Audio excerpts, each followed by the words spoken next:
അറിയാൻ ശ്രമിക്കണം. നിങ്ങളുടെ ചോദ്യത്തിനുള്ള ഉത്തരം പറഞ്ഞു എന്ന് വിശ്വസിക്കുന്നു. നിങ്ങളെ കേരളത്തിൽ ഞങ്ങൾക്ക് ലഭിച്ചതിൽ വളരെയധികം സന്തോഷമുണ്ട്. നിങ്ങളുടെ പേരും ഉദ്യോഗവും പറയൂ. എന്റെ പേര് രാഹുൽ ഈശ്വർ എന്നാണ്. ഞാൻ തത്വശാസ്ത്രം എന്ന വിഷയത്തിലായിരുന്നു ഉപരിപഠനം നടത്തിയത്. നിങ്ങളുടെ പ്രഭാഷണവുമായി ബന്ധപ്പെട്ട ഒരു ചോദ്യമാണ് എന്റേത്. ശാസ്ത്രീയമായത് എന്ന പദം അമിതമായി പ്രയോഗിക്കുന്ന ഒരു പ്രവണത കണ്ടുവരുന്നുണ്ട്. എല്ലാ ആത്മീയ ഗുരുക്കന്മാരും ആ പദം ധാരാളമായി ഉപയോഗിക്കുന്നു.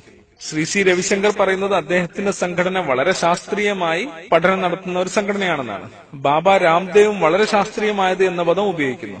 ഏതാണ്ട് ഒരു മാസം മുമ്പ് ഇവിടെ ഒരു വലിയ ബൈബിൾ കൺവെൻഷൻ നടക്കുകയുണ്ടായി. ശാസ്ത്രീയമായി വളരെയധികം പൊരുത്തമുണ്ടെന്നാണ് അവരും പറയുന്നത്.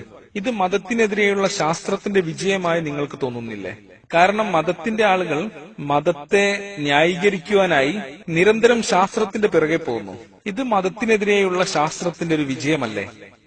സഹോദരൻ രാഹുൽ വളരെ നല്ലൊരു ചോദ്യമാണ് ചോദിച്ചിരിക്കുന്നത്. കാരണം എന്റെ പ്രസംഗത്തിൽ ഉടനീളം ശാസ്ത്രീയമായത് എന്നൊരു പ്രയോഗം ഞാൻ പറഞ്ഞതായി അദ്ദേഹം കേട്ടു. ബാബ രാംദേവും ശാസ്ത്രീയമെന്ന് പറയുന്നു, ശ്രീ രവിശങ്കറും ശാസ്ത്രീയമെന്ന് പറയുന്നു. ഇത് മതത്തിനെതിരെയുള്ള ശാസ്ത്രത്തിന്റെ വിജയമായി തോന്നുന്നില്ലേ? ഭാഗികമായി വിയോജിക്കുന്നു.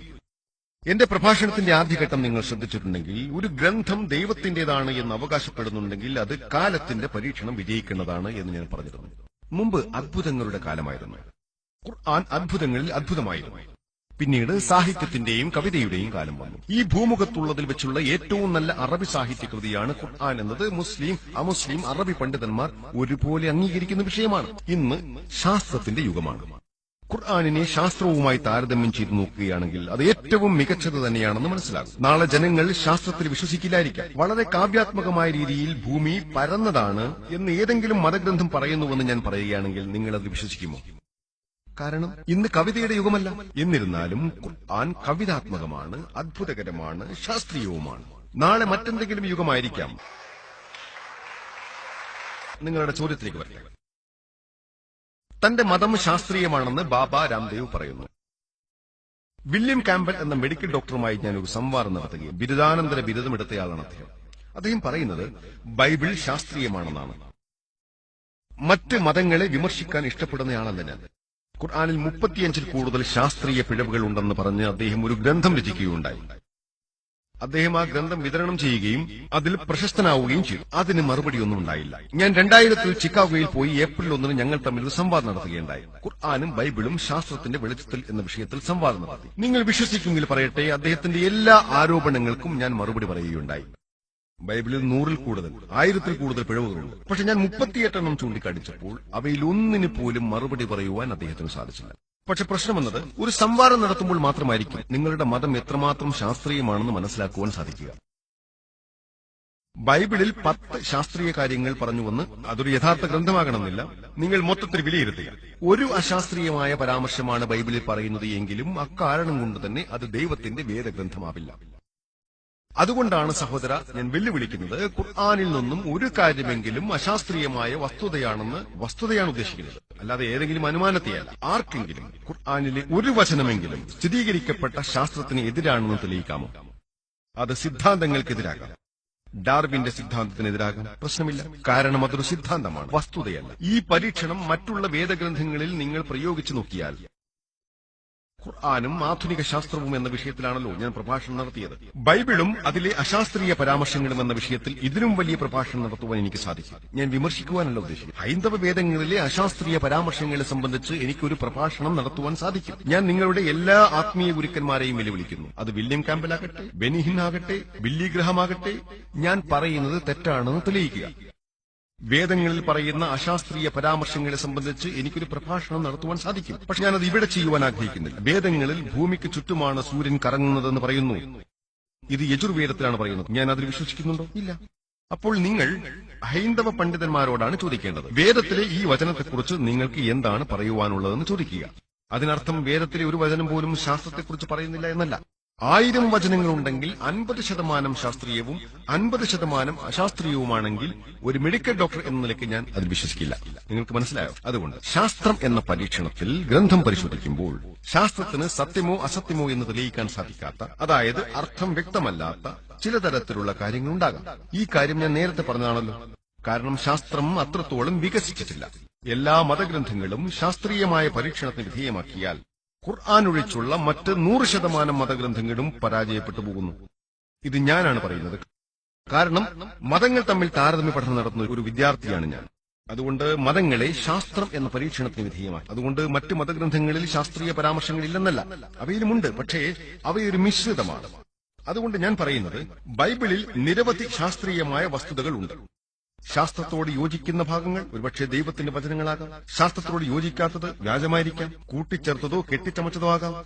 ഞങ്ങൾ വിശ്വസിക്കുന്നത് ഖുർആനിലെ അധ്യായം 13:38 അള്ളാഹു ഇപ്രകാരം പറയുന്നു: ഓരോ കാലാവധിക്കും ഓരോ ഗ്രന്ഥമുണ്ട്. പക്ഷെ പേരെടുത്ത് പറഞ്ഞിട്ടുള്ളത് 4 ഗ്രന്ഥങ്ങളുടേത് മാത്രമാണ്: തൗറാത്ത്, സബൂർ, ഇൻജീൽ, ഖുർആൻ. മോശയ്ക്ക് അവതരിപ്പിച്ച വേദഗ്രന്ഥമാണ് തൗറാത്ത്. യേശുവിന് അവതരിപ്പിച്ച വേദഗ്രന്ഥമാണ് ഇൻജീൽ. ദാവീദിന് അവതരിപ്പിച്ച വേദഗ്രന്ഥമാണ് സബൂർ. മുഹമ്മദ് നബി സല്ലല്ലാഹു അലൈഹി വസല്ലമയ്ക്ക് അവതരിപ്പിച്ച വേദഗ്രന്ഥമാണ് ഖുർആൻ. പക്ഷെ മുൻപുണ്ടായിരുന്ന വേദഗ്രന്ഥങ്ങളെല്ലാം തന്നെ അവ നിരവധി ഉണ്ടായിരുന്നു. 1,24,000 ദൂതന്മാരിൽ 25 പേരുടെ പേര് മാത്രമാണ് ഖുർആനിൽ എടുത്തു പറഞ്ഞിട്ടുള്ളത്. അതുകൊണ്ട് തന്നെ നിരവധി വേദഗ്രന്ഥങ്ങൾ മുമ്പ് ഉണ്ടായിരുന്നുവെന്നാണ് ഖുർആനിൽ പറയുന്നത്. പക്ഷെ 4 എണ്ണത്തിന്റെ പേര് മാത്രമാണ് എടുത്തു പറഞ്ഞിട്ടുള്ളത്. പക്ഷെ ഖുർആനിന് മുമ്പ് അവതരിപ്പിക്കപ്പെട്ട വേദഗ്രന്ഥങ്ങളെല്ലാം തന്നെ ഒരു പ്രത്യേക ജനതയ്ക്കായി മാത്രം ഉദ്ദേശിച്ചുകൊണ്ടും ഒരു പ്രത്യേക കാലഘട്ടത്തിലേക്ക് മാത്രവുമായി അവതരിച്ചതാണ്. ഇസ്രായേൽ സന്തതികൾക്ക് മാത്രമായി അവതരിച്ചതാണ് ഇൻജീൽ. അത് ലോകർക്ക് മുഴുവനായി അവതരിപ്പിക്കപ്പെട്ടതല്ല. സർവശക്തനായ ദൈവം ആ ഗ്രന്ഥം കാത്തു സൂക്ഷിക്കപ്പെടുവാൻ യോഗ്യമായി കരുതിയില്ല. മുൻകഴിഞ്ഞുപോയ പ്രവാചകന്മാരുടെയും മുൻ വേദഗ്രന്ഥങ്ങളുടെയും സന്ദേശങ്ങൾ അക്കാലഘട്ടത്തിലേക്കും അതാത് ജനതയ്ക്ക് വേണ്ടിയും മാത്രമുള്ളതായതുകൊണ്ട് അവ സംരക്ഷിക്കപ്പെടുവാൻ യോഗ്യമായി സർവശക്തനായ ദൈവത്തിന് തോന്നിയില്ല. പക്ഷെ അവസാനത്തെ വേദഗ്രന്ഥമായ ഖുർആൻ മുസ്ലിങ്ങൾക്കും അറബികൾക്കുമായി മാത്രമുള്ളതല്ല, അത് മാനവരാശിക്ക് മുഴുവനായുള്ളതാണ്. ആണിലെ അധ്യായം 14:1, 14:54, 2:185, 39:41 തീർച്ചയായും നാം മനുഷ്യർക്ക് വേണ്ടി സത്യപ്രകാരമുള്ള വേദഗ്രന്ഥം നിന്റെ മേൽ ഇറക്കി തന്നിരിക്കുന്നു. അത് മനുഷ്യർക്കാകമാനമായും അനശ്വരതയ്ക്കായും ഉദ്ദേശിച്ചിരിക്കുന്നത് കൊണ്ട് തന്നെ സർവശക്തനായ അള്ളാഹു അതിനെ കാത്ത് സംരക്ഷിച്ചിരിക്കുന്നു. അതുകൊണ്ട് തന്നെ ഖുർആനിൽ ഒരു ശാസ്ത്രീയ തെറ്റ് പോലും കാണുവാൻ നിങ്ങൾക്ക് സാധ്യമല്ല. പക്ഷെ മറ്റ് മതഗ്രന്ഥങ്ങൾ ദൈവത്തിന്റെ വേദഗ്രന്ഥങ്ങളായിരുന്നിരിക്കാം, എങ്കിലും അവ മാറ്റപ്പെട്ടിരിക്കുന്നു. അത് മനുഷ്യർക്കാകമാനമായി അവതരിപ്പിക്കപ്പെട്ടതല്ലാത്തതുകൊണ്ട് തന്നെ അവ സംരക്ഷിക്കപ്പെടുവാൻ യോഗ്യമായി ദൈവത്തിന് തോന്നിയില്ല. അവ ഇന്ന് പിൻപറ്റുവാനായി ഉദ്ദേശിക്കപ്പെട്ടതല്ല. അതാണ് ഖുർആനും മറ്റ് ഗ്രന്ഥങ്ങളും തമ്മിലുള്ള വ്യത്യാസം. അതുപോലെ തന്നെയാണ് മുഹമ്മദ് നബി സല്ലല്ലാഹു അലൈഹി വസല്ലമയുടെ കാര്യം. മുഹമ്മദ് നബി സല്ലല്ലാഹു അലൈഹി വസല്ലമക്ക് മുമ്പ് വന്നിട്ടുള്ള എല്ലാ പ്രവാചകന്മാരും, മോശ, യേശു, ആദം, എബ്രഹാം, ഇവരിൽ എല്ലാവരിലും സമാധാനം ഉണ്ടാകട്ടെ, ഇവരെല്ലാം അക്കാലത്തെ ജനങ്ങൾക്കായും ആ കാലഘട്ടത്തിലേക്ക് മാത്രമായും ഉദ്ദേശിക്കപ്പെട്ടവരാണ്. ഞങ്ങൾ അവരെ ആദരിക്കുന്നു, സ്നേഹിക്കുന്നു. ഇന്ന് നമ്മൾ അന്ത്യപ്രവാചകനായ മുഹമ്മദ് നബി സല്ലല്ലാഹു അലൈഹി വസല്ലമയെയാണ് പിൻപറ്റേണ്ടത്. അതുപോലെ അന്തിമ വേദഗ്രന്ഥമായ ഖുർആനിനെയും പിൻപറ്റണം. ഞാൻ നിങ്ങളുടെ ചോദ്യത്തിനുള്ള ഉത്തരം പറഞ്ഞു എന്ന് വിശ്വസിക്കുന്നു. അതുകൊണ്ട് തന്നെ മഹത്തരം എന്ന് കണക്കാക്കേണ്ടത് ശാസ്ത്രത്തെയല്ല, മറിച്ച് യഥാർത്ഥ മതം പ്രബോധനം ചെയ്യുന്ന ഖുർആനിനെയാണ്. എന്തുകൊണ്ട്? കാരണം ഖുർആൻ എന്നത് അത്ഭുതകരമായ ഗ്രന്ഥവും ഏറ്റവും മികച്ച അറബി സാഹിത്യകൃതിയുമാണ്. ശാസ്ത്രത്തോടും അത് യോജിക്കുന്നു. ഒരുപക്ഷെ നാളെ ജെറ്റ് യുഗമായിരിക്കും, നാളെ എന്തായിരിക്കുമെന്ന് എനിക്കറിയില്ല. എന്തുമായിക്കോട്ടെ, ഖുർആൻ എന്നത് അള്ളാഹുവിന്റെ ഗ്രന്ഥമാണ്. അത് തന്നെ സ്വയം അതിനെ തെളിയിക്കുന്നതാണ്. അതുകൊണ്ടാണ് ആൽബർട്ട് ഐൻസ്റ്റീൻ മതമില്ലാത്ത ശാസ്ത്രം അതൃപ്തികരവും ശാസ്ത്രമില്ലാത്ത മതം അന്ധവുമാണ് എന്ന് പറഞ്ഞത്.